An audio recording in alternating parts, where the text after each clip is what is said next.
about retailers. In last classes we have discussed about retailers, wholesalers types, wholesaler services, and today we are discussing retailers types. So retailers ante retailer ante ఎవరైతే goods ని మనకి consumer final కన్జ్యూమర్కి ఎవరైతే గూడ్స్ని చేరుస్తారో అతన్ని retailer అని అంటాము.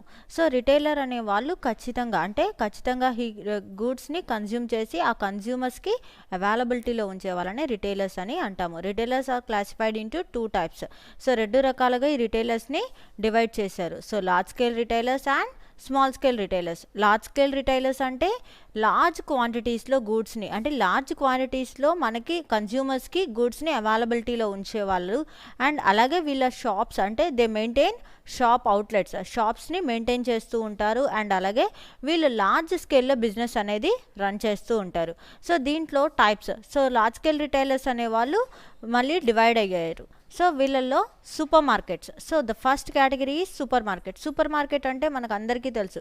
So markets different category of products, అంటే ఇక్కడ different category of products అని చెప్పడానికి కొన్ని హౌస్ హోల్డ్ ఐటమ్స్తో పాటు కొన్ని ఫుడ్ ఐటమ్స్, సో అంటే మనకు కావాల్సిన మినిమం ప్రొడక్ట్స్ అన్నిటినీ కూడా, హౌస్ హోల్డ్ ఐటమ్స్ అన్నిటినీ కూడా అవైలబిలిటీలో పెట్టే వాటిని సూపర్ మార్కెట్స్ అని అంటాము. సో ఈ సూపర్ మార్కెట్స్ అనేవి మనకి మనం మోడర్న్ బజార్ అని, మోడర్న్ సూపర్ మార్కెట్ అని, చాలా అంటే డిఫరెంట్ బిగ్ బజార్స్, సో ఇలా పెద్ద అవుట్లెట్స్ అనేవి పెట్టి వాళ్ళు మనకి కన్జ్యూమర్స్కి గూడ్స్ అనేవి చేరవేస్తూ ఉంటారు. And next one is departmental stores. Departmental stores అనేసరికి వీళ్ళంతా కూడా ఒకటే roof, under one roof the business will carry on different products. అంటే ఒకటే పర్టికులర్ ప్రోడక్ట్ని తీసుకొని, అంటే ఆ పర్టికులర్ ప్రోడక్ట్ యొక్క స్పేర్ పార్ట్స్, అంటే డిఫరెంట్ స్పేర్ పార్ట్స్, అంటే ఒక ప్రోడక్ట్ యొక్క స్పేర్ పార్ట్స్ కానీ, దానికి కావాల్సిన యాక్సెసరీస్ కానీ, ఇంకా ఏమన్నా దానికి కావాల్సిన డిఫరెంట్ ఆస్పెక్ట్స్ అన్నిటినీ కూడా ఒకటే స్టోర్లో, అంటే ఒకటే రూఫ్, అండర్ వన్ రూఫ్లో డిఫరెంట్ ప్రొడక్ట్స్ని పెట్టి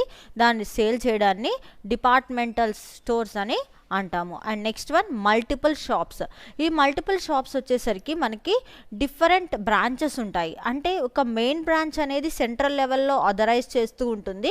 మెయిన్ బ్రాంచ్ అంతా కూడా సెంట్రల్ లెవెల్లో ఆథరైజ్ చేస్తూ మనకి మిగతా బ్రాంచెస్ అన్నిటికీ కూడా ఆపరేషన్స్ అనేవి చేయడానికి, అంటే మిగతా బ్రాంచెస్ అన్నీ కూడా గూడ్స్ని సేల్ చేయడానికి కానీ అన్నిటికీ కూడా ఇది అనేది ఉపయోగపడుతుంది. సో రీటైలర్స్ అనేవాళ్ళు ఖచ్చితంగా, అంటే మల్టిపుల్ షాప్స్ ని మెయింటైన్ చేయడంతో పాటు వాళ్ళకి బ్రాంచ్ కంట్రోల్ అంతా కూడా ఒక చోటే, అంటే సెంట్రల్ లెవెల్లో కంట్రోలింగ్, ఏది కంట్రోల్ చేయాలి అన్నా, ఏ గూడ్స్ని కంట్రోల్, ఎక్కడ ఏ మార్కెట్ ఎలా జరుగుతుంది, ఏం చేయాలి అన్నా కూడా వీళ్ళే, అంటే సెంట్రల్ లెవెల్లో మాత్రమే, అంటే బ్రాంచెస్ అనేవి డిఫరెంట్గా ఉంటాయి తప్ప సెంట్రల్ లెవెల్ నుంచి మాత్రమే కంట్రోలింగ్ అనేది రన్ అవుతుంది. సో దీనికి బెస్ట్ ఎగ్జాంపుల్స్ మనకి ఉన్న షాప్స్, అవుట్లెట్ షాప్స్ చాలా ఉన్నాయి కదా, బిగ్ బజార్స్, రిలయన్సెస్, వీటన్నిటికీ కూడా డిఫరెంట్ స్టోర్స్ ఉంటాయి. అలాగే మనకి షాపింగ్ జోన్స్ ఇవి ఉన్నాయి కదా, చందన కానీ లేకపోతే కళానికేతన్, ఇలాంటి షోరూమ్స్ అన్నిటికీ ఏంటి డిఫరెంట్ బ్రాంచెస్ అనేవి, అంటే వేరే ప్లేసెస్లో, అంటే ఆ సిటీస్ అవ్వచ్చు లేకపోతే కంట్రీ వైడ్గా డివైడ్ అయ్యి ఉండొచ్చు. కానీ ఆథరైజేషన్ అంతా కూడా, కంట్రోలింగ్, కమాండింగ్, ఓనర్షిప్ అంతా కూడా ఒక ప్లేస్ నుంచే జరిగితే వాటిని మల్టిపుల్ షాప్ అంటారు. కానీ మెయిన్ కంట్రోలింగ్ అంతా మెయిన్ సెంట్రల్ బ్రాంచ్ నుంచి వస్తుంది. But it has different branches in the city. ఆ సిటీలో డిఫరెంట్ బ్రాంచెస్ ఉండొచ్చు, కంట్రీలో డిఫరెంట్ బ్రాంచెస్ ఉండొచ్చు. ఎక్కడ ఎన్ని బ్రాంచెస్ ఉన్నా కానీ కంట్రోలింగ్ మాత్రం, ఓవరాల్ కంట్రోలింగ్ ఎక్కడ ఉంటుంది అంటే ఓవరాల్గా సెంట్రల్ లెవెల్లో ఏదైతే మెయిన్ బ్రాంచ్ ఉంటుందో దానికి మాత్రమే ఉంటుంది. And next one consumer cooperative store. ఈ కన్జ్యూమర్ కోఆపరేటివ్ స్టోర్ అంటే ఏంటి? ఈ కన్జ్యూమర్ కోఆపరేటివ్ స్టోర్ అంటే మనం ఇక్కడ కోఆపరేటివ్ సొసైటీ అనే వర్డ్, ఆల్రెడీ మనం కోఆపరేటివ్ ఫర్మ్స్ అనేవి తెలుసు. ఎక్కడైతే ఒక 10 మెంబర్స్ జాయిన్ అయ్యి ఒక ఫర్మ్గా, అంటే ఒక సొసైటీ కింద ఫామ్ అయ్యి బిజినెస్ని రన్ చేస్తారు. అయితే ఇక్కడ కన్జ్యూమర్ కోఆపరేటివ్ స్టోర్ అంటే వీళ్ళు కూడా 10 మెంబర్స్గా ఫామ్ అయ్యి కన్జ్యూమర్స్కి సేవ అనేది, అంటే తక్కువ రేట్స్లో ప్రొడక్ట్ అనేది ఇవ్వడానికి, అవైలబిలిటీలో ఉంచడాన్ని ఈ కన్జ్యూమర్ కోఆపరేటివ్ స్టోర్స్ చేస్తారు. అంటే వీళ్ళు మ్యాక్సిమం ఏంటి అంటే మ్యాక్సిమంగా తక్కువ రేట్లో ప్రొడక్ట్ అనేది ఇవ్వడానికి ఉంటుంది. అంటే maximum they provide all types of products in cheaper rates అంటే తక్కువ రేట్లో ప్రొడక్ట్ని ఇవ్వడానికి అవైలబిలిటీలో ఈ కన్స్యూమర్ కోఆపరేటివ్ స్టోర్స్ అనేవి ఉంటాయి. దీనికి బెస్ట్ డ్వాక్రా బజార్స్, డ్వాక్రా మార్కెట్స్ ఇలాంటివన్నీ కూడా మనం కన్స్యూమర్ కోఆపరేటివ్ స్టోర్స్ కింద చెప్పచ్చు. అక్కడ కూడా అంతే కదా, ఒక 10 మెంబర్స్ అలా ఫామ్ అయ్యి గూడ్స్ అనేవి తయారు చేస్తారు. Next one mail order business. ఇక్కడ మెయిల్ ఆర్డర్ బిజినెస్ అంటే ఖచ్చితంగా మెయిల్ ద్వారానే బిజినెస్ అనేది రన్ అవుతుంది. మెయిల్ ద్వారా బిజినెస్ రన్ చేసుకొని ఆ మెయిల్ ద్వారా బిజినెస్ని రన్ చేసుకుంటూ, అంటే ఇక్కడ ఖచ్చితంగా మనం ఏం చేసినా కానీ ఈమెయిల్ ద్వారా మనకి ఆర్డర్ అనేది రిసీవ్ అవుతుంది. ఈమెయిల్ ద్వారా ఆర్డర్ రిసీవ్ అవుతుంది. మనం వాళ్ళకి త్రూ పోస్ట్ ద్వారా వాళ్ళకి గూడ్స్ అనేవి పంపించడం జరుగుతుంది. అంటే ఆర్డర్నేమో ఈమెయిల్ ద్వారా కానీ త్రూ పోస్ట్ ద్వారా కానీ తీసుకుంటాము. అండ్ వాళ్ళకి రిటర్న్ బ్యాక్ ఏంటి అంటే ఖచ్చితంగా త్రూ డెలివరీ త్రూ పోస్ట్ అనేది జరుగుతుంది. సో ఇలాగా మెయిల్ ఆర్డర్ బిజినెస్లో కంపల్సరీగా వాళ్ళు బిజినెస్ అనేది రన్ చేస్తారు. And next one small scale retailers. ఈ స్మాల్ స్కేల్ రిటైలర్స్ వచ్చేసరికి వీళ్ళు చేసేది ఏంటి అంటే they do not have different units. వీళ్ళకి ఎలాంటి యూనిట్స్ అంటే వీళ్ళకి ఎలాంటి షాప్స్ కానీ ఎలాంటి అవుట్లెట్స్ కానీ ఉండవు. వీళ్ళు క్యారీ ఆన్ చేసేది బిజినెస్ అంతా కూడా they will carry on go on through without shops అనేవి ఏమీ లేకుండా వీళ్ళు బిజినెస్ అనేది క్యారీ ఆన్ చేస్తూ ఉంటారు. సో వీళ్ళంతా కూడా స్మాల్ స్కేల్లో బిజినెసెస్ని రన్ చేస్తూ ఉంటారు. దాంట్లో first one unit stores. So unit అంటేనే అర్థమవుతుంది, ఆ యూనిట్ అంటే ఓన్లీ వన్ ప్రోడక్ట్ అని. సో ఇక్కడ యూనిట్ స్టోర్స్లో వచ్చేసరికి they will make products on only one product. ఏదైనా ఒక్క ప్రోడక్ట్ని మాత్రమే సేల్ చేస్తారు. అంటే రిటైలర్స్ మనకి కన్జ్యూమర్స్కి అవైలబిలిటీలో ఇచ్చేది వీళ్ళు ఏంటి అంటే ఓన్లీ వన్ ప్రోడక్ట్. అంటే వీళ్ళు మహా అయితే క్లాత్స్ బిజినెస్సో లేకపోతే గూడ్స్ బిజినెస్సో లేకపోతే ఇంకేదైనా బిజినెస్ అంటే ఓన్లీ వన్ ప్రోడక్ట్, ఏదైనా ఒక్క ప్రోడక్ట్ మీద మాత్రమే వీళ్ళు కాన్సన్ట్రేషన్. బుక్స్ అవ్వచ్చు, లేకపోతే షూస్ అవ్వచ్చు, లేకపోతే క్లాత్స్ అవ్వచ్చు, గార్మెంట్స్ ఏదైనా కానీ they will concentrate on only one product మీద మాత్రమే కాన్సన్ట్రేట్ చేసి బిజినెస్ అనేది చేస్తారు. అండ్ ఆ వన్ ప్రోడక్ట్ని కన్జ్యూమర్స్కి అవైలబిలిటీలో ఉంచుతారు. Next one street traders. వీళ్ళు ఏం చేస్తారు, ఈ స్ట్రీట్ ట్రేడర్స్ అనే వాళ్ళకి ఒక ఫిక్స్డ్ ఏరియా ఆఫ్ షాప్స్ అనేవి ఏమీ ఉండవు.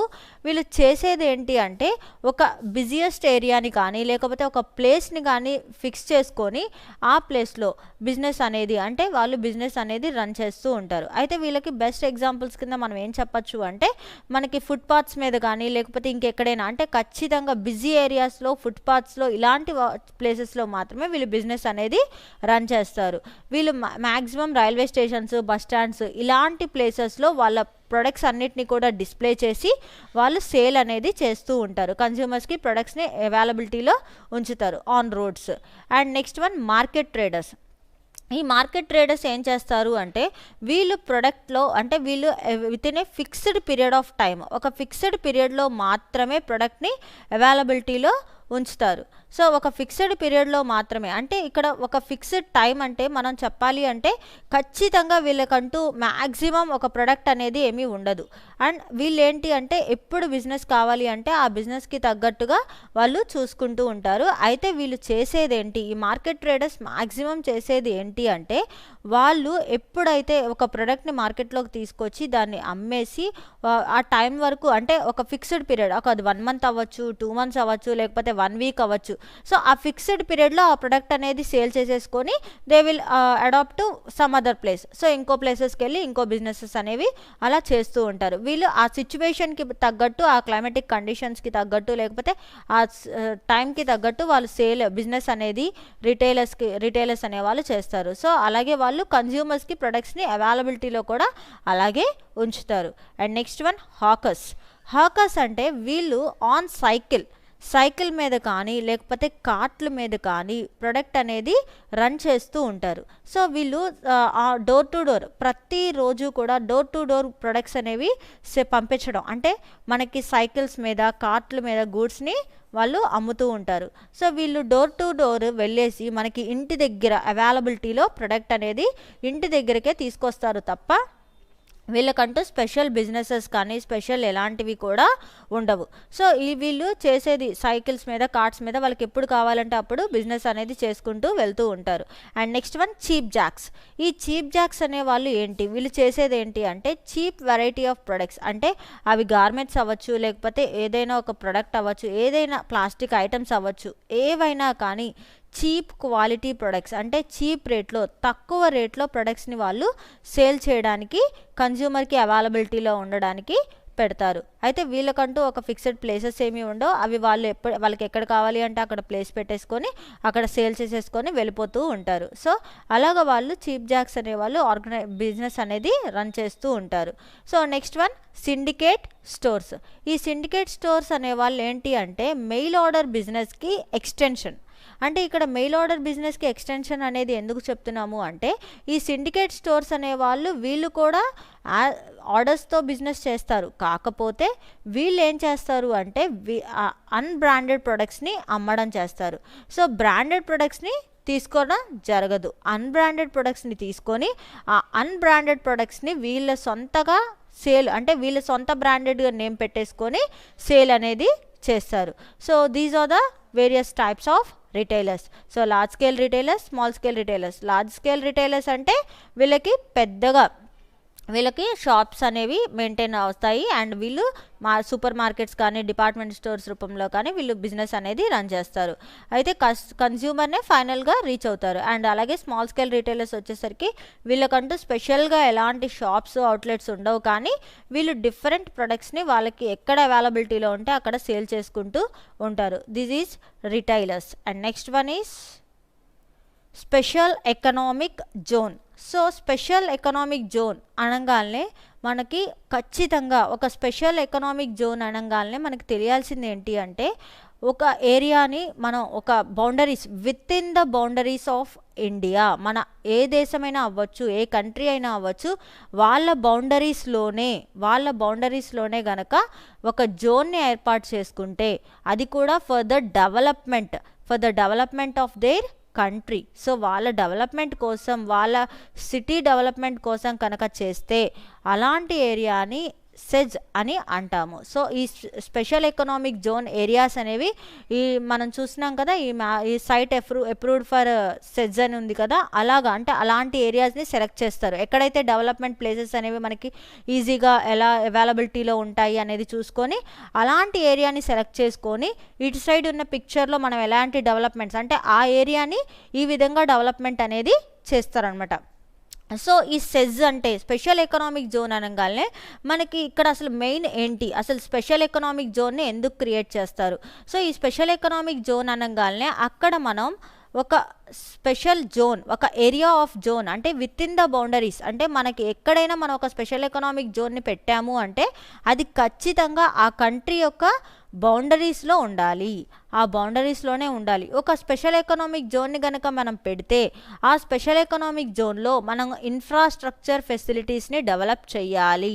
ఇన్ఫ్రాస్ట్రక్చర్ ఫెసిలిటీస్ని డెవలప్ చేయడంతో పాటు అక్కడ సెజ్ జోన్స్ అంటే ఇన్ఫ్రాస్ట్రక్చర్ ఫెసిలిటీస్ అంటే రోడ్వేస్ కానీ, రైల్వేస్ కానీ, రోడ్వేస్ని, అలాగే transportation facilities, electricity, water ways అన్నిటినీ ప్రొవైడ్ చేయాలి. అలా ఇన్ఫ్రాస్ట్రక్చర్ ఫెసిలిటీస్ అన్నిటి కూడా ఈ స్పెషల్ ఎకనామిక్ జోన్స్లో ఖచ్చితంగా పెట్టాలి. సో అలా స్పెషల్ ఎకనామిక్ జోన్ యూనిట్స్ని కూడా మనం సెజ్ యూనిట్స్ని కూడా డెవలప్ చేసుకుంటూ ఉండాలి. సో ఇలా సెజ్ యూనిట్స్ అనేవి ఖచ్చితంగా మనకి ఎఫ్డిఐ, ఫారెన్ డైరెక్ట్ ఇన్వెస్ట్మెంట్స్ ద్వారానే వస్తాయి. సో వాళ్ళు వచ్చి మన దగ్గర బిజినెస్ అనేది చేస్తారు. అయితే ఈ స్పెషల్ ఎకనామిక్ జోన్ అంటే ఒక పర్టికులర్ కంట్రీనో పర్టికులర్ ప్లేస్నే ఎందుకు అంటే పర్టికులర్ ప్లేస్లోనే మన స్పెషల్ ఎకనామిక్ జోన్ని ఎందుకు పెడతాము అంటే ఈ స్పెషల్ ఎకనామిక్ జోన్ అనేది పెట్టడంలో మ్యాక్సిమం అంటే అక్కడ డెవలప్మెంట్ అంటే కంట్రీస్ని డెవలప్ చేయడానికి, అంటే ఓవరాల్ ఆ కంట్రీ, ఆ స్టేట్ మొత్తాన్ని డెవలప్ చేయడానికి కానీ, ఆ కంట్రీ మొత్తాన్ని డెవలప్ చేయడానికి కానీ ఈ స్పెషల్ ఎకనామిక్ జోన్స్ అనేవి చాలా హెల్ప్ఫుల్గా ఉంటాయి. అయితే ఈ స్పెషల్ ఎకనామిక్ జోన్లో అసలు ఎందుకు ఈ స్పెషల్ ఎకనామిక్ జోన్ అనేది క్రియేట్ చేస్తామంటే ఈ స్పెషల్ ఎకనామిక్ జోన్లో డెవలప్మెంట్తో పాటు ఇక్కడ ట్యాక్సెస్ అనేవి ఉండవు. ట్రేడ్లోకి ట్యాక్సెస్ అంటే ట్రేడ్ అనేది మనం చేస్తున్నాం అంటే ఎక్స్పోర్ట్ ఇంపోర్ట్ అంటాం కదా, ఆ ఎక్స్పోర్ట్ ఇంపోర్ట్లో ట్రేడ్కి ట్యాక్సెస్ అనేవి ఎటువంటి పరిస్థితుల్లోనూ హెవీగా ఉండవు. అండ్ ఇంకా చెప్పాలి అంటే కస్టమ్స్, ఎక్సైజ్ అవన్నీ కూడా ఇక్కడ ఈ స్పెషల్ ఎకనామిక్ జోన్స్లో చాలా తక్కువ కేటగిరీస్లో, తక్కువ రేంజ్లో ఉండడం జరుగుతుంది. అయితే ఈ స్పెషల్ ఎకనామిక్ జోన్లో లాస్ అంటే ట్రేడ్ లాస్ కానీ అన్నీ అంటే మిగతా స్పెషల్ ఎకనామిక్ జోన్ అని చెప్పాం కదా, ఆ ఏరియా తప్ప మిగతా డొమెస్టిక్ కంట్రీ మొత్తం జరిగే ట్రేడ్కి, ఇక్కడ జరిగే ట్రేడ్కి కూడా చాలా వేరియేషన్ అనేది ఉంటుంది. అక్కడ ఉండే రూల్స్ అండ్ రెగ్యులేషన్స్ ఈ స్పెషల్ ఎకనామిక్ జోన్లో కొంత మేరకు డిఫరెన్స్ అంటే కొంత మేరకు ఇక్కడ ఈ ట్రేడ్ లాస్ కానీ అవన్నీ కూడా మిగతా ఎక్స్పోర్ట్ ఇంపోర్ట్ ప్రొసీజర్స్ అన్నిటికన్నా కూడా ఈ స్పెషల్ ఎకనామిక్ జోన్లో మాత్రం కొంచెం కొంచెం లూప్ హోల్స్ అనేవి అంటే కొంచెం ఫ్రీడమ్ అనేది ఎక్కువగా ఈ స్పెషల్ ఎకనామిక్ జోన్లో ఖచ్చితంగా ఉంటుంది. అయితే ఈ స్పెషల్ ఎకనామిక్ జోన్ అనేది ఎక్స్పోర్ట్ ఇంపోర్ట్ పాలసీ అంటే ఎగ్జిమ్ పాలసీకి అనుగుణంగా అంటే ఎగ్జిమ్ పాలసీ తరపున 2000లో ఎగ్జిమ్ పాలసీతో పాటు అనుకరిస్తూ ఈ స్పెషల్ ఎకనామిక్ జోన్ పాలసీని తీసుకొని రావడం జరిగింది. అంటే ఎగ్జిమ్ పాలసీని డైవర్ట్ చేసి సెజ్ పాలసీగా స్పెషల్ ఎకనామిక్ జోన్ పాలసీగా తీసుకొని 2000లో దాన్ని అడాప్ట్ చేసి దానికి అన్ని బిల్స్ అన్ని కావాల్సిన రూల్స్ అండ్ రెగ్యులేషన్స్ అన్నీ ఫ్రేమ్ చేసి 2005లో దీన్ని స్టార్ట్ చేశారు. సో పార్లమెంట్లో ఈ bill SEZ act was passed ఎప్పుడు అంటే మే 2005లో స్టార్ట్ అయింది. కానీ ఇది ఫిబ్రవరి 2006 నుంచి అంటే ఫెబ్ 2006 నుంచి మనకి special economic zone rules and regulations, special economic zone categories అన్నీ కూడా foreign territories, foreign FDI investments అన్నీ కూడా ఈ సెజ్ లాస్ అన్నీ కూడా ఫాలో అయింది ఎప్పటి నుంచి అంటే ఫిబ్రవరి 2006 నుంచి ఫాలో అవ్వడం జరిగింది. సో ఈ స్పెషల్ ఎకనామిక్ జోన్స్ అంటే మనకు తెలుసు కదా, విత్ ఇన్ ఆ బోర్డర్స్ ఆఫ్ ద కంట్రీలో మాత్రమే ఉండాలి. అండ్ ఆ స్పెషల్ ఎకనామిక్ జోన్ ఏరియా ఏదైతే ఉంటుందో అక్కడ ఇన్ఫ్రాస్ట్రక్చర్ కానీ అలాగే దానికి కావాల్సిన డెవలప్మెంట్స్ కానీ అన్నీ కూడా ఎక్స్పోర్ట్ ఇంపోర్ట్స్ అన్నిట్లో కూడా ఈ స్పెషల్ ఎకనామిక్ జోన్ అనేది చాలా ఇంపార్టెంట్గా ఉంటుంది. అయితే ఈ స్పెషల్ ఎకనామిక్ జోన్స్లో మనం పెట్టే కంపెనీస్ అన్నీ కూడా foreign direct investments, foreign companies అన్నీ కూడా మన స్పెషల్ ఎకనామిక్ జోన్స్లో ఇన్వాల్వ్ అయ్యి ఉంటాయి. సో ఇలాగా ఫారెన్ డెవలప్మెంట్స్ అన్నీ కూడా మన కంట్రీస్లో వచ్చి ఈ సెజ్లో ఖచ్చితంగా అంటే మనం ఒక స్పెషల్ ఎకనామిక్ జోన్ని క్రియేట్ చేసుకుంటే ఆ స్పెషల్ ఎకనామిక్ జోన్లో మనకి వస్తుందన్నమాట. అయితే మనకి అన్ని కంట్రీస్కి కూడా డిఫరెంట్ కేటగిరీస్ అంటే ప్రతి కంట్రీకి కూడా ఈ స్పెషల్ ఎకనామిక్ జోన్ అనేది ఇస్తారు. ఎందుకు అంటే ఆ స్పెషల్ ఎకనామిక్ జోన్లో బిజినెస్ డెవలప్మెంట్స్ కానీ అలాగే ఇంపోర్ట్ ఎక్స్పోర్ట్ ప్రొసీజర్స్ కానీ అన్నీ కూడా రన్ అవుతూ ఉంటాయి. అండ్ అలాగే విత్ బెనిఫిట్స్, ట్రేడ్ ట్యాక్స్ అనేది బాగా బెనిఫిట్ అనేది ఇక్కడ ఎక్కువగా ఉంటుంది. అయితే ఇక్కడ ట్యాక్స్ ఫ్రీ అనే మాట చెప్పచ్చు. అంటే ట్యాక్స్ అనేది అసలు ఫ్రీ అంటే ఎక్కడైతే స్పెషల్ ఎకనామిక్ జోన్ ఉంటుందో అక్కడ ట్యాక్స్ అనేది ఫ్రీగా ఉంటుంది. అయితే ఈ ట్యాక్స్ ఫ్రీ అనేది ఎన్ని ఇయర్స్ అంటే ప్రతి ఇండస్ట్రీ కూడా అది స్టార్ట్ అయిన దగ్గర నుంచి 10 years వరకు కూడా ట్యాక్స్ ఫ్రీ అనేది రన్ అవుతుంది. సో 10 years వరకు కూడా ట్యాక్స్ కట్టాల్సిన అవసరం అనేది స్పెషల్ ఎకనామిక్ జోన్లో ఉన్న ఇండస్ట్రీస్ ఎవరైతే డెవలప్ అవుతున్నారో వాళ్ళకి అవసరం లేదు. అయితే నెక్స్ట్ స్పెషల్ ఎకనామిక్ జోన్ యొక్క ఆబ్జెక్టివ్స్. ఈ స్పెషల్ ఎకనామిక్ జోన్ అనేది పెడుతున్నాము. అయితే ఈ స్పెషల్ ఎకనామిక్ జోన్కి కొన్ని ఆబ్జెక్టివ్స్. అసలు what is the main objective? అసలు స్పెషల్ ఎకనామిక్ జోన్ని పెట్టడానికి మనకి ఉన్న మెయిన్ ఆబ్జెక్టివ్ ఏంటి అంటే మన డెవలప్మెంట్ కోసమే కదా మనం స్పెషల్ ఎకనామిక్ జోన్ని క్రియేట్ చేసేది.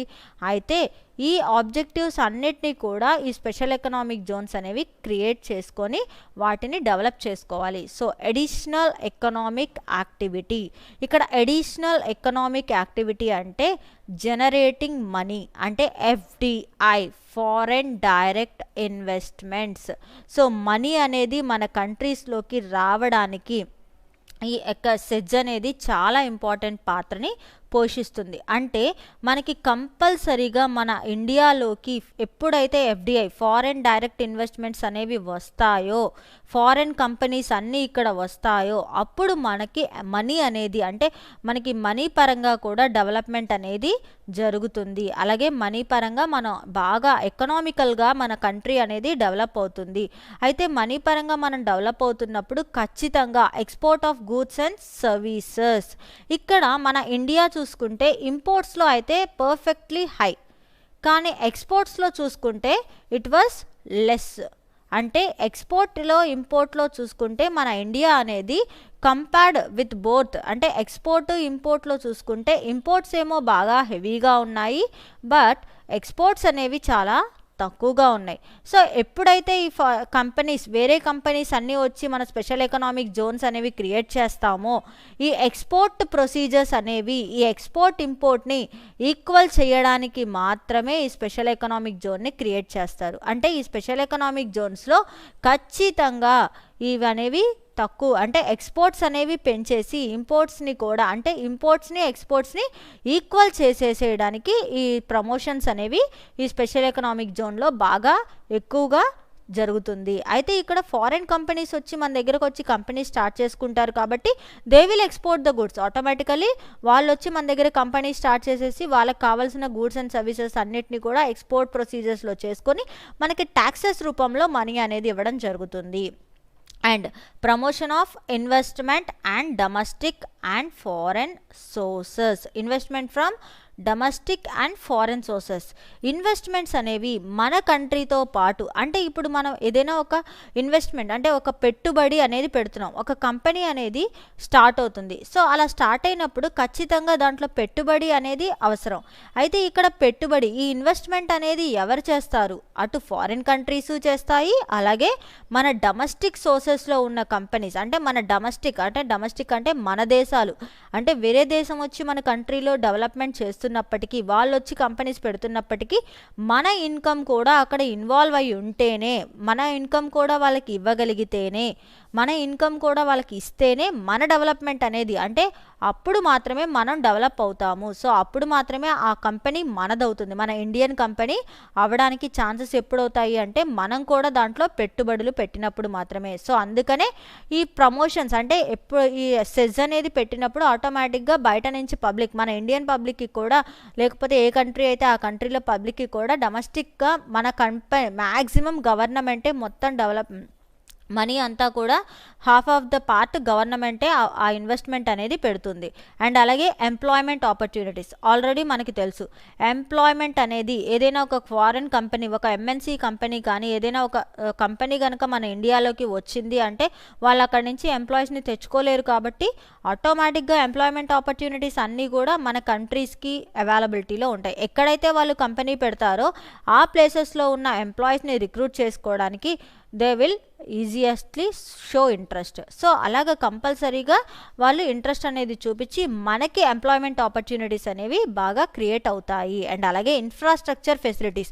సో ఆల్రెడీ మనం మాట్లాడుకున్నాం, సెజ్ అనేది మనం స్టార్ట్ చేస్తున్నాము అంటే ఖచ్చితంగా కాన్సన్ట్రేషన్ అనేది ఒక పార్ట్ సెజ్ జోన్స్, అంటే ఒక పార్ట్ ఇండస్ట్రీస్కి ఇస్తే ఇంకొక పార్ట్ మనం దేనికి ఇస్తున్నాము? ఖచ్చితంగా ఇన్ఫ్రాస్ట్రక్చర్ ఫెసిలిటీస్. ఒక పార్ట్ ఏమో సెజ్కి ఇస్తే ఇంకో పార్ట్లో మనం ఇన్ఫ్రాస్ట్రక్చర్ ఫెసిలిటీస్, అంటే ఇన్ఫ్రాస్ట్రక్చర్ ఫెసిలిటీస్ అంటే అవి లైట్నింగ్ అవ్వచ్చు, ఎలక్ట్రిసిటీ, వాటర్, అక్కడ ఉండే అన్ని ఫెసిలిటీస్, రోడ్స్, అలాగే ఇంకా కావాల్సిన అన్ని ఫెసిలిటీస్ని కూడా ఈ సెజ్ జోన్స్, అంటే ఎక్కడైతే ఒక ప్లేస్లో సెజ్ అనేది క్రియేట్ అయిందో అక్కడ కావాల్సిన అన్ని అవైలబిలిటీస్, అన్ని ఇన్ఫ్రాస్ట్రక్చర్ ఫెసిలిటీస్, వాటర్, ఎలక్ట్రిసిటీ అన్నీ కూడా అక్కడికి, రోడ్వేస్ అన్నీ కూడా అవైలబిలిటీలోకి వచ్చేస్తాయి. సో అవి objectives. And next benefits. So compulsory SEZ అనేది స్టార్ట్ చేసాము, ఒక స్పెషల్ ఎకనామిక్ జోన్ని మనం క్రియేట్ చేసాము అంటే దాని నుంచి ప్రతి కంట్రీ, అంటే ఇప్పుడు ఫర్ ఎగ్జాంపుల్ అది మన ఏపీలోనే ఉంది, లేకపోతే మన కంట్రీలోనే ఉంది. సో ఖచ్చితంగా మన కంట్రీ మొత్తానికి బెనిఫిట్ ఉంటుందిగా. సో ఆ బెనిఫిట్స్ ఏంటి అంటే first one employment generation. Employment అనేది ఖచ్చితంగా జనరేట్ చేస్తుంది. ఎంప్లాయ్మెంట్స్ అంటే ఇప్పుడు వేరే కంపెనీస్ వచ్చేసి మన దగ్గరకు వచ్చి కంపెనీస్ పెట్టాయి అంటే ఆటోమేటిక్గా ఇక్కడున్న పీపుల్ అందరికీ, ఎడ్యుకేటెడ్ పీపుల్ అందరికీ కూడా ఎంప్లాయ్మెంట్ ఉంటుంది. ఎడ్యుకేటెడ్స్కే కాదు, ఎవరికైనా కానీ ఒక ఆర్గనైజేషన్ అనేది రన్ అవ్వాలి అంటే లేబర్ ఉంటారు, లేకపోతే పెద్ద పెద్ద ఎంప్లాయీస్ ఉంటారు, ఎడ్యుకేటెడ్స్ బాగా హెవీ ఎడ్యుకేటెడ్స్ ఉంటారు. సో ఇలా ప్రతి ఒక్కరికి కూడా ఎంప్లాయ్మెంట్ ఆపర్చునిటీస్ అనేవి కంపల్సరీగా ఇవ్వాలి.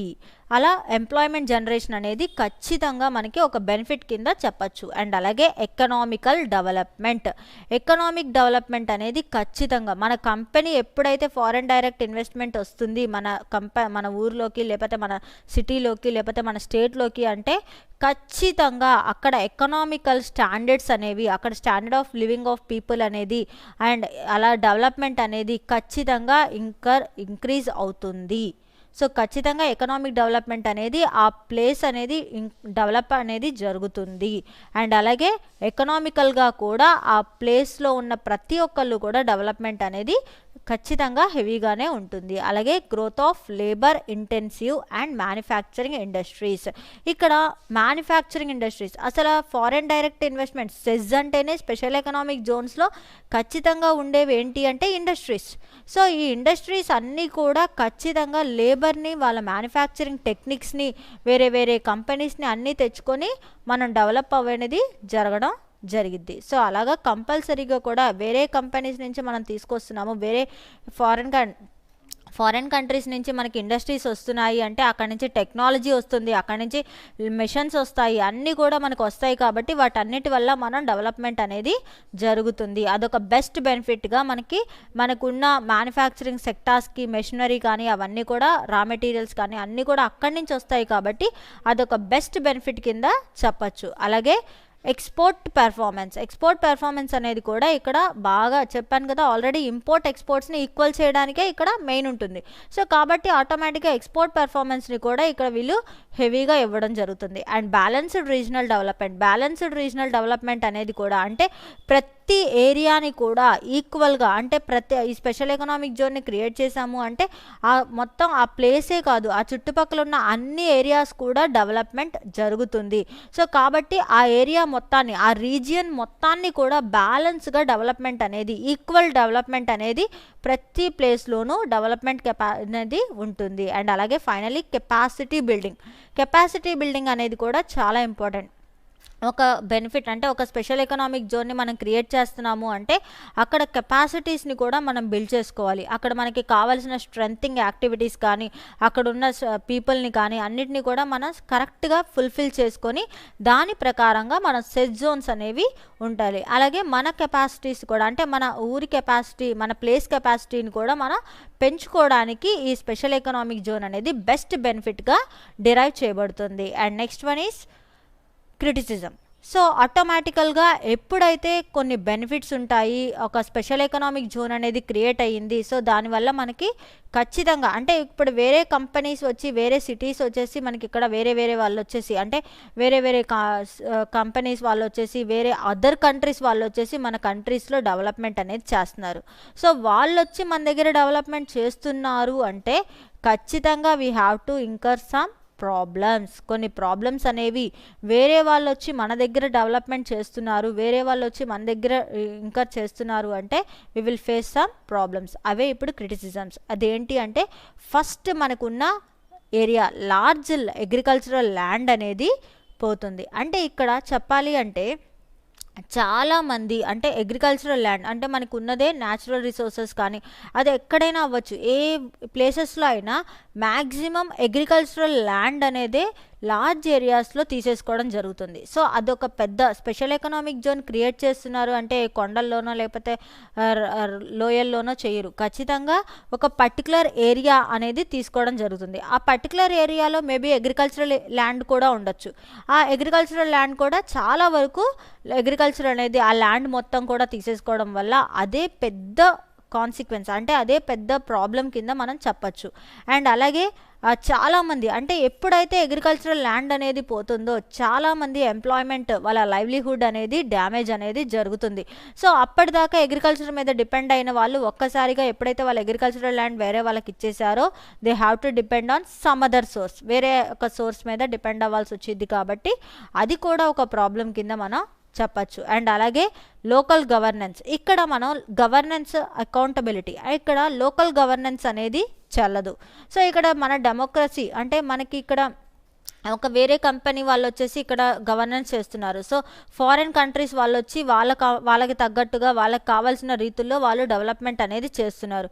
సో ఎప్పుడైతే వాళ్ళు అలా చేస్తున్నారో సో వాళ్ళ అకౌంట్స్ కానీ వాళ్ళ మోడల్ విధానాలు కానీ వాళ్ళకి తగ్గట్టే ఉంటాయి తప్ప మన ఇండియాకి తగ్గట్టు అండ్ మన ఇండియా మోడల్స్లో మన ఇండియాకి చెప్పినట్టు అంటే మనకి నచ్చిన పద్ధతిలో వాళ్ళు గవర్నెన్స్ చేయాలి అనేది చెప్పలేం. వాళ్ళ ఓన్ మెథడాలజీస్ వాళ్ళ ఓన్ రూల్స్తో వాళ్ళు చేసుకుంటూ ఉంటారు. సో అలా గవర్నెన్స్ అనేది మారిపోతూ ఉంటుంది. అండ్ అలాగే డెమోక్రసీ అంటే ఇక్కడ మనం ఆ పీపుల్లో ఉన్న ఫీలింగ్స్ కానీ అండ్ అలాగే ఇక్కడ ఇంకేంటి అంటే మనకి స్వేచ్ఛ అనేది కొంచెం తగ్గిపోతుంది. అండ్ ఇక్కడ ఏంటి అంటే ఈ స్పెషల్ ఎకనామిక్ జోన్లో వాళ్ళు చెప్పిన పద్ధతిలోనే మనం ఫాలో అవ్వాలి. అండ్ అలాగే మనకంటూ ఏం చెప్పడానికి కానీ లేకపోతే మనం ఇది ఇలా డిస్క్రైబ్ చేయాలి అలా డిస్క్రైబ్ చేయాలి అని చెప్పడానికి కానీ మనకి ఎలాంటి అవైలబిలిటీస్ కానీ మనకి ప్రత్యేకంగా ఏదైనా ఉండటం కానీ ఇక్కడ ఏమీ ఉండదు. సో దీనివల్ల ఈ ప్రాబ్లమ్స్ అన్నిటినీ కూడా మనం ఖచ్చితంగా సఫర్ చేస్తాము. అండ్ అలాగే ఈ ప్రాబ్లమ్స్తో పాటు ఎన్విరాన్మెంట్లో చాలా ప్రాబ్లం వచ్చింది. ఎన్విరాన్మెంటల్ పొల్యూషన్ వచ్చింది.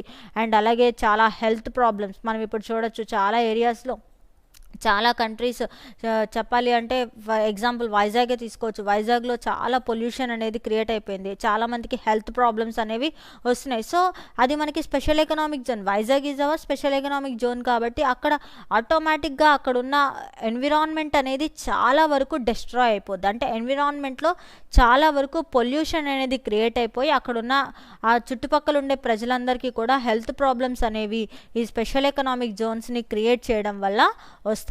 అండ్ అలాగే బ్యాక్వర్డ్ ఏరియాస్లో బ్యాలెన్స్డ్ రీజనల్ డెవలప్మెంట్ అంటే ఇప్పుడు మన బ్యాక్వర్డ్ ఏరియాస్ అంటే పల్లెటూర్లకి దూరం అంటే సిటీస్కి దూరంగా ఉన్న ప్లేసెస్లో అన్ని అవైలబిలిటీస్ ఉంటాయా అంటే ఉండవు.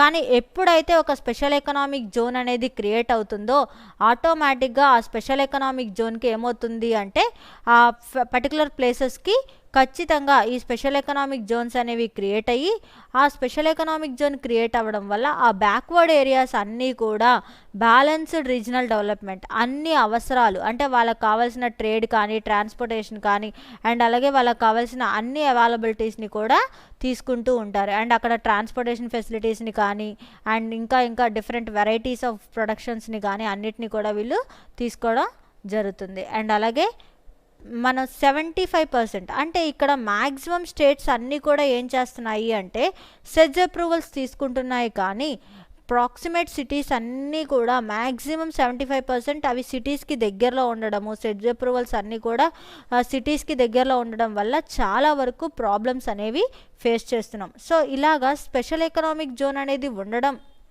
చాలా వరకు టెక్నాలజీ పరంగా కానీ అదర్ కంట్రీస్ నుంచి మనం డెవలప్ అవ్వడం కానీ ఇవన్నీ బెనిఫిట్సే అయినప్పటికీ ఎంతో కొంత ప్రాబ్లం అంటే ఒక వేరే కంపెనీస్ వచ్చేసి వేరే ఎఫ్డిఐస్ ఫారెన్ డైరెక్ట్ ఇన్వెస్ట్మెంట్స్ వచ్చేసి అక్కడ డెవలప్ అవడం వల్ల మన ఏరియాస్లో ఉన్న న్యాచురల్గా ఉన్న చాలా రిసోర్సెస్ని కానీ న్యాచురల్గా ఉన్న చాలా విషయాలని కానీ మనం నష్టపోవాల్సి ఉంటుంది. అండ్ అలాగే వేరే వాళ్ళు వచ్చి మన మీద అజమాయిషీ చేయడం ఇలాంటివన్నీ కూడా ఈ స్పెషల్ ఎకనామిక్ జోన్ కేటగిరీస్లో మనం ఫేస్ చేసే పెద్ద ప్రాబ్లమ్స్ కింద చెప్పచ్చు. అండ్ తర్వాత ఏపీ సెస్.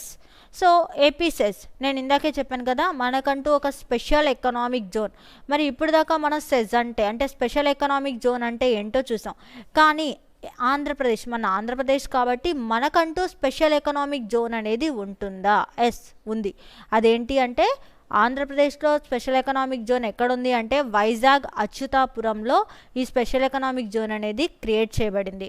సో అచ్యుతాపురం అనే విలేజ్ని ఈ స్పెషల్ ఎకనామిక్ జోన్గా తీసుకొని అక్కడ డెవలప్మెంట్ యాక్టివిటీస్ అండ్ అలాగే కస్టమ్స్ నుంచి కానీ ట్యాక్స్ డ్యూటీస్ నుంచి కానీ అన్నిటి నుంచి కూడా టారిఫ్ రేట్స్ ఇంకా చెప్పాలి అంటే తక్కువ రేట్లలోనే ప్రొడక్షన్ కానీ అన్నీ కూడా ఇక్కడ డిజైన్ చేయబడతాయి. అండ్ అలాగే చాలా వేరే కంపెనీస్ వచ్చేసి ఎఫ్డిఐ ఫారెన్ కంపెనీస్ అన్నీ కూడా మన డెవలప్మెంట్ జరుగుతుంది. సో మనం ఆల్రెడీ మనకి తెలుసు మనకి వైజాగ్లో చాలా కంపెనీస్ కానీ చాలా వేరే ఫారెన్ ఇన్వెస్ట్మెంట్ కంపెనీస్ కానీ చాలా ఉన్నాయి. అండ్ దాంట్లోనే కొన్ని మ్యానుఫ్యాక్చరింగ్ ఇండస్ట్రీస్ ఉంటాయి అండ్ అలాగే సర్వీస్ ఇండస్ట్రీస్ కూడా ఇక్కడ మనకి ఈ ఏపీ సెజ్లో క్రియేట్ చేయబడతాయి.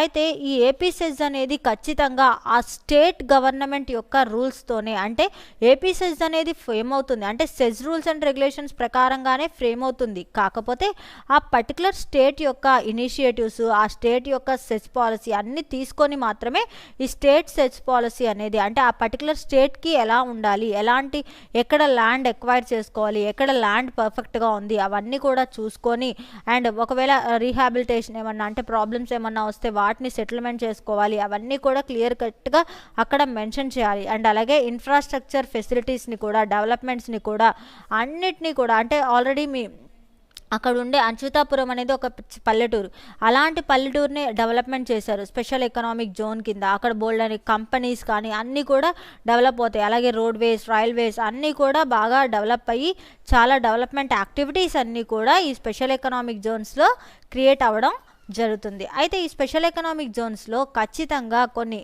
ఇన్ఫ్రాస్ట్రక్చర్, ఇండస్ట్రియల్ ఇన్ఫ్రాస్ట్రక్చర్స్, అసలు ఒక స్పెషల్ ఎకనామిక్ జోన్ని మనం క్రియేట్ చేస్తున్నామంటే అవి ఏమేమి డెవలప్ చేయాలి, అసలు మెయిన్గా ఎలాంటి ఇన్ఫ్రాస్ట్రక్చర్ ఫెసిలిటీస్ని ఇవ్వాలి అంటే చూడండి, కామన్ ఎఫ్లూయెంట్ ట్రీట్మెంట్ ప్లాంట్ అంటే ఇక్కడ మనం ఏ ఇండస్ట్రీని అయితే స్టార్ట్ చేస్తున్నామో ఆ ఇండస్ట్రీకి తగ్గట్టు ఆ ప్లాంట్ని ఎస్టాబ్లిష్ చేయాలి.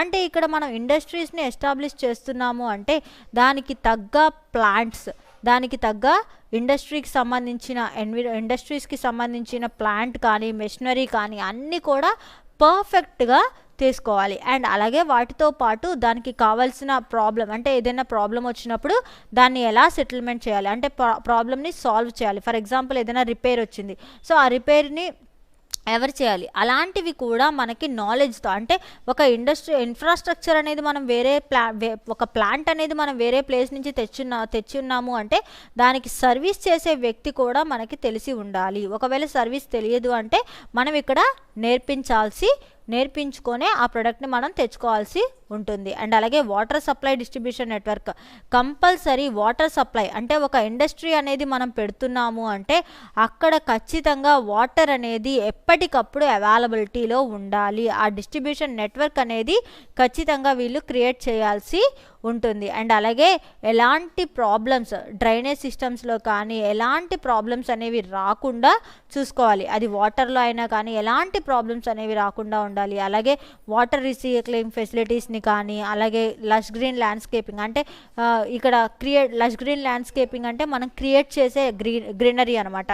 గ్రీనరీ అనేది ఖచ్చితంగా ఆ స్పెషల్ ఎకనామిక్ జోన్స్ అంతా కూడా మనం ఆ ల్యాండ్స్కేపింగ్స్ ద్వారా మనకి అవైలబిలిటీలో ఉంటాయి. బయట మనకి గ్రీన్ కార్పెట్స్ అనేవి దొరుకుతాయి, అంటే గడ్డిలాగా మొలిచి ఉంటాయి అనమాట. అలాంటివన్నీ కూడా తీసుకొచ్చుకొని మనం అక్కడ అన్నిటినీ కూడా మనం అవైలబిలిటీలో పెట్టాలి. అలాగే కనెక్టివిటీ, గ్యాస్ కనెక్షన్స్ కానీ, అలాగే ఇంటర్నల్ రోడ్ నెట్వర్క్, అంటే ఆ స్పెషల్ ఎకనామిక్ జోన్స్లో ఒకదానికి కనెక్షన్స్, అంటే ఒక ఏరియా నుంచి ఇంకో ఏరియా నుంచి ఇంకోలాగా 4-way కనెక్టింగ్ రోడ్స్ అనేవి కూడా ఇవ్వాలి. అలాగే power supply, always power supply అనేది ఇవ్వాలి. అండ్ స్కిల్ డెవలప్మెంట్ సెంటర్స్, అక్కడ ఉండే ప్రతి ఒక్క ఎంప్లాయీ, అంటే ఈ స్పెషల్ ఎకనామిక్ జోన్స్లో ఎవరైతే ఎంప్లాయీస్ వర్కింగ్ చేస్తున్నారో వాళ్ళందరికీ ఎప్పటికప్పుడు స్కిల్ డెవలప్మెంట్స్ అనేవి ఖచ్చితంగా, అంటే వాళ్ళకి ట్రైనింగ్ పీరియడ్స్ అనేవి కంపల్సరీ ఉండాలి. సో ఇవన్నీ కూడా ఒక ఇండస్ట్రీలో మనం తీసుకునే ఇంపార్టెంట్, అంటే ఒక డెవలప్మెంట్, ఒక స్టేట్ అనేది ఒక సెజ్ జోన్ని క్రియేట్ చేస్తే ఆ సెజ్ జోన్లో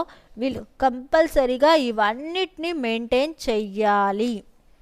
ఇవన్నీ మెయింటైన్ చేసుకుంటూ, అంటే కామన్ ప్లాంట్ని చూసుకోవాలి, వాటర్ సప్లై చూసుకోవాలి, డ్రైనేజ్ సిస్టమ్స్ చూసుకోవాలి, అండ్ వాటర్ రీసైక్లింగ్ చూసుకోవాలి, ల్యాండ్స్కేపింగ్ ఇచ్చుకోవాలి, గ్యాస్ కనెక్షన్స్, రోడ్ నెట్వర్క్స్ అన్నిటినీ, పవర్ సప్లై, అసలు పవర్ సప్లై అయితే 24 గంటలు ఉండేలా చూడాలి. సో ఇలాగా ఇండస్ట్రియల్ ఇన్ఫ్రాస్ట్రక్చర్ మొత్తం కూడా వాళ్ళు మెయింటైన్ చేసుకోవాలి, ఎలాంటి ప్రాబ్లం లేకుండా, అయితే ఇవన్నీ డెవలప్ చేస్తున్నప్పుడు మనకి ఖచ్చితంగా మనం వీటన్నిటిని కూడా మనం తక్కువ కాస్ట్లోనే ఇంకర్ చేస్తాము తప్ప హెవీ ఇంకర్ కాస్ట్ అనేది, అంటే ఇక్కడ మనం ఆల్రెడీ చెప్పాం, ఇవన్నీ మనం డెవలప్ చేస్తున్నందుకు ప్రతి ఒక్కళ్ళకి కూడా ట్యాక్స్ ఫ్రీ అనేది, డ్యూటీ ఫ్రీ అంటారు, ట్యాక్స్ని ఇంకో పదం ఇక్కడ మన సెస్ జోన్స్లో వాటిలో ఉపయోగిస్తే డ్యూటీ ఫ్రీ అంటారు, డ్యూటీ ఫ్రీ ఎన్క్లేవ్స్ అంటారు. సో అంటే డ్యూటీ అనేది అంటే ట్యాక్స్ అనేది ఎక్కువ శాతం ఇక్కడ పడదు. సో అలాగా వీటితో పాటు కొన్ని ఇన్సెంటివ్స్ కూడా ఉంటాయి. సో ఆటోమేటిక్గా సెజ్ యూనిట్స్ అనేవి మనం డెవలప్ చేస్తున్నాము అంటే వాటికి కొన్ని ఇన్సెంటివ్ ప్లాన్స్ అనేవి ఉంటాయి. దాంట్లో ఫస్ట్ వన్ ఏంటి అంటే మనం ఒక సెజ్ జోన్ని క్రియేట్ చేసాము, దాంట్లో మనం ఆల్రెడీ చెప్పాం కదా కొన్ని బెనిఫిట్స్ ఉంటాయి. సో కంపల్సరీగా ఆ సెజ్ జోన్స్కి ఏంటి కంపల్సరీగా కొంత డెవలప్మెంట్ అయ్యేంత వరకు కూడా కొంత డ్యూటీ ఫ్రీ కానీ లేకపోతే ఎగ్జంప్షన్స్ కానీ ఉంటాయి. సో ఫస్ట్ పాయింట్ అదే ఇక్కడ exemption from duties, excise duties అంటే ట్యాక్స్కి సంబంధించిన కస్టమ్స్ డ్యూటీ వాటన్నిటితో పాటు ఎక్సైజ్ డ్యూటీస్లో కూడా ఇంపోర్ట్ ఎక్స్పోర్ట్ డ్యూటీస్ అన్నిటి నుంచి కూడా ఎగ్జంప్షన్ అనేది సెజ్ యూనిట్స్కి ఉంటాయి. అండ్ అలాగే ఏదైనా కంపెనీ కనుక ఇన్వెస్ట్ చేస్తే 50% ఆఫ్ న్యూ క్యాపిటల్, ఆ న్యూ క్యాపిటల్ లాస్ట్ 5 years అంటే లాస్ట్ 5 yearsగా అంటే నేను ఆల్రెడీ చెప్పాను కదా 10 years వరకు ఎగ్జంప్షన్ ఉంటుంది అని. ఈ 10 years వరకు ఎగ్జంప్షన్ ఉన్న దాంట్లో 5 years వాళ్ళు ఇంట్రడ్యూస్ చేసిన న్యూ క్యాపిటల్ మీద ఎలాంటి ఇన్వెస్ట్మెంట్ ఏదైతే చేశారో అది మొత్తం కూడా మనకి ఇన్సెంటివ్ కింద బెనిఫిట్ కింద ఉంటుంది. అండ్ అలాగే international funds and it's interest rates, international funds అంటే వేరే చోట నుంచి మనం కావాలి అంటే ఇప్పుడు మనం స్టార్ట్ చేసేదే ఫారెన్ డైరెక్ట్ ఇన్వెస్ట్మెంట్స్ అంటే ఫారెన్ కంపెనీస్ వచ్చి మనకి ఇక్కడ డెవలప్మెంట్ చేస్తున్నారు. సో ఫారెన్ కంపెనీస్ వచ్చి మనకి డెవలప్మెంట్ చేస్తున్నారు కాబట్టి ఆటోమేటిక్గా మనకి ఇన్వెస్ట్మెంట్ అంతా ఎక్కడి నుంచి వస్తుంది ఇంటర్నేషనల్ లెవెల్ నుంచో వస్తుంది.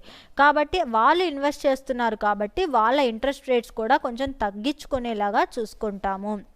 అలాగే రియంబర్స్మెంట్ ఆఫ్ డ్యూటీ అంటే ఇక్కడ మనకి ఒక government directorate of foreign government అనేది ఉంటుంది. దాని ప్రకారంగా ఏదైనా రియంబర్స్మెంట్ ఏదైనా మనం ట్యాక్సెస్ పే చేస్తుంటే అంటే డ్యూటీస్ వేటికైనా పేమెంట్ చేస్తుంటే వాటికి రియంబర్స్మెంట్ ఆప్షన్ కూడా ఉంటుంది. అంటే ఇన్ కేస్ మనం ఎక్స్ట్రాగా ఏమైనా డ్యూటీ పే చేస్తున్నా లేకపోతే అది స్పెషల్ ఎకనామిక్ జోన్ క్యాడర్కి సంబంధించింది కాదు అని వాళ్ళు అనుకొని ట్యాక్స్ పే చేస్తున్నా దాన్ని మొత్తాన్ని కూడా రియంబర్స్మెంట్ అంటే తిరిగి తెచ్చుకునే ఛాన్స్ అనేది మనకి ఉంటుంది. దాంట్లో ఫర్నెస్ ఆయిల్ అనేది మ్యాక్సిమం ఫర్నెస్ ఆయిల్ దానికి ఖచ్చితంగా డ్యూటీ అనేది ఏదైతే పే చేశామో దానికి రియంబర్స్మెంట్ అనేది ఉంటుంది. అలాగే వేరే కంట్రీస్ సబ్ కాంట్రాక్టింగ్ అబ్రాడ్లో మనం ఏదైతే సబ్ కాంట్రాక్ట్స్ అంటే మనం పలానా గూడ్స్ తయారు చేసి వాళ్ళకి ఇంపోర్ట్ చేస్తాము పంపిస్తాము అని చెప్పినప్పుడు ఆటోమేటిక్గా వాళ్ళ దగ్గర నుంచి ఆ సబ్ కాంట్రాక్ట్స్ అంటే మధ్యలో వేరే కంట్రీస్ అంటే వేరే కంట్రీస్ ఇన్వాల్వ్ అయినా లేకపోతే వేరే పర్సన్స్ ఇన్వాల్వ్ అయినా కానీ ఆ ఫ్రీడమ్ అనేది వేరే కంట్రీస్కి కానీ మనకి కానీ ఫ్రీడమ్ అనేది ఉంటుంది. అలాగే కస్టమ్ క్లియరెన్స్ అనేది కూడా మనకి ఆటోమేటిక్గా ఒక ప్రొడక్ట్ని వేరే కంపెనీ వేరే కంట్రీస్కి పంపించాలి అంటే ఖచ్చితంగా మనకు కావాల్సిందేంటి కస్టమ్స్ ఇన్కమ్ ట్యాక్స్ వాళ్ళ క్లియరెన్స్. దాంట్లోనూ ఎస్పెషల్లీ కస్టమ్స్ క్లియరెన్స్ అనేది రావాలి. ఈ కస్టమ్స్ క్లియరెన్స్ అనేది కొన్ని ప్రొడక్ట్స్కి చాలా టైం పడుతుంది. సో అందుకనే స్పెషల్ ఎకనామిక్ జోన్లో ఉన్న ప్రొడక్ట్ అయితే మాత్రం అవర్స్లోనే కస్టమ్స్ క్లియరెన్స్ అనేది వచ్చేస్తుంది. అండ్ అలాగే మనకి ఎఫ్డిఐలో నుంచి 100% అంటే ఫారెన్ డైరెక్ట్ ఇన్వెస్ట్మెంట్ అనేది 100% మనకి బెనిఫిట్ కింద ఉంటుంది. అలాగే 100% మ్యాక్సిమం 100% అంటే డైరెక్ట్గా ఫారెన్ కంపెనీసే వచ్చేసి వాళ్ళు మొత్తం ఇన్వెస్ట్మెంట్ పెట్టేసి కంపెనీస్ అనేవి ఎస్టాబ్లిష్ చేసుకోవచ్చు. సో అంత ఫ్రీ బెనిఫిట్ అనేది ఇక్కడ ఉంటుంది. అండ్ అలాగే ఏపీ ఇండస్ట్రియల్ పాలసీ అంటే ఏపీ ఇండస్ట్రీ పాలసీ అనేది ఒక పాలసీ ఉంది. ఆ పాలసీ ప్రకారంగా 2010-15లో అంటే ఏ ఇండస్ట్రీస్ అయితే సెజ్ యూనిట్స్లో డెవలప్ అవుతాయో ఆ ఇండస్ట్రీ పాలసీ కింద వాళ్ళకు వచ్చే బెనిఫిట్స్ అన్నీ కూడా ఈ సెజ్ యూనిట్స్ అన్నీ కూడా అవైలబిలిటీలోకి వస్తాయి. అంటే ఆంధ్రప్రదేశ్లో ఏ కంపెనీస్ అయితే స్పెషల్ అచ్యుతాపురం అనే విలేజ్లో ఎస్టాబ్లిష్ అయి ఉన్నాయో అంటే స్పెషల్ ఎకనామిక్ జోన్లో క్రియేట్ అయి ఉన్నాయో అవన్నీ కూడా ఇండస్ట్రియల్ పాలసీ ఏదైతే స్టార్ట్ చేశారో ఆ పాలసీ ప్రకారంగానే దాంట్లో ఆ పాలసీలో ఏ రూల్స్ ఏ బెనిఫిట్స్ అయితే ఇచ్చారో అవన్నీ కూడా బెనిఫిట్ని పొందుతుంది. అలాగే స్టాంప్ డ్యూటీ అనేది కూడా కట్టాల్సిన అవసరం లేదు.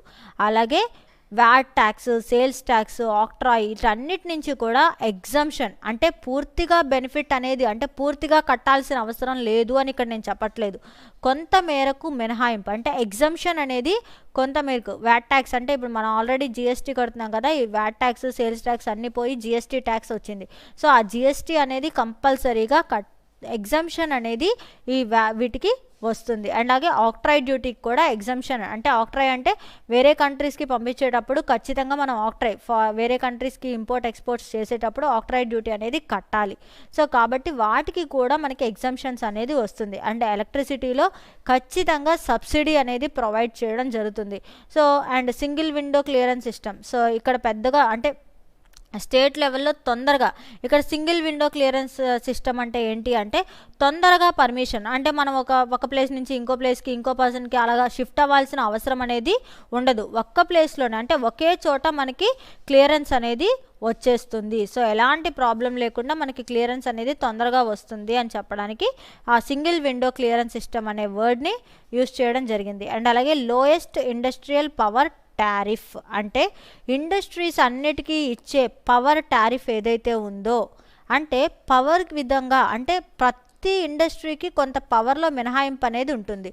సో అలా పవర్లో మినహాయింపు అనేది ఉండటంతో పాటు ఇక్కడ ఇంకా బెనిఫిట్ అనమాట, అంటే లోయెస్ట్ అంటే బాగా తక్కువ రేట్లో ఇంట్రెస్ట్ అనేది టారిఫ్ అనేది ఇవ్వడం జరుగుతుంది. అంటే పవర్కి ఇండస్ట్రియల్ పవర్ టారిఫ్ అంటే బాగా తక్కువ రేట్లో ఇండస్ట్రీకి పవర్ అనేది జనరేట్ చేస్తారు. సో ఇది సెజ్, అంటే ఏపీ సెజ్, మనకి సెజ్ అనేది special economic zone, Andhra Pradesh special economic zone కనుక క్రియేట్ చేస్తుంటే ఆ స్పెషల్ ఎకనామిక్ జోన్స్కి ఈ బెనిఫిట్స్ అన్నీ ఉంటాయి. అండ్ అలాగే ఇన్సెంటివ్స్ అన్నీ కూడా క్రియేట్ చేయబడుతుంది. ఇది మీ డొమెస్టిక్ ట్రేడ్. ఈ చాప్టర్ మొత్తంలో కూడా మనం ట్రేడ్ అంటే ఏంటి, ట్రేడ్ యొక్క టైప్స్, డిఫరెన్సెస్, అలాగే ట్రేడ్ ఇంటర్నేషనల్ ట్రేడ్ ఏంటి, దానికి అడ్వాంటేజెస్ ఎలా ఉంటాయి, అండ్ ఇంటర్నేషనల్ ట్రేడ్లో మనం ఎలాంటి డెవలప్మెంట్స్ ఉంటాయి అవన్నీ కూడా డిఫరెంట్ కేటగిరీస్లో చూసాము. అండ్ అలాగే దాని తర్వాత మనం domestic trade, international trade differences చూసాం. Domestic trade wholesaler services, retailer services, retailer types అవన్నీ కూడా చూడడం జరిగింది. అండ్ అలాగే దీంట్లోనే స్పెషల్ ఎకనామిక్ జోన్ని కూడా మనం స్పెషల్గా స్టడీ చేసాం. ఈ స్పెషల్ ఎకనామిక్ జోన్ అంటేనే ఇండస్ట్రీస్ డెవలప్మెంట్, అది ఎలా జరుగుతుంది, ఎలాంటి స్పెషల్ ఎకనామిక్ జోన్స్ని క్రియేట్ చేస్తాము, అవన్నీ కూడా మనం ఈ చాప్టర్లో డిస్కస్ చేసాము. సో ఇది మన first chapter of your domestic trade and international trade. So ఇది థ్యాంక్ యూ.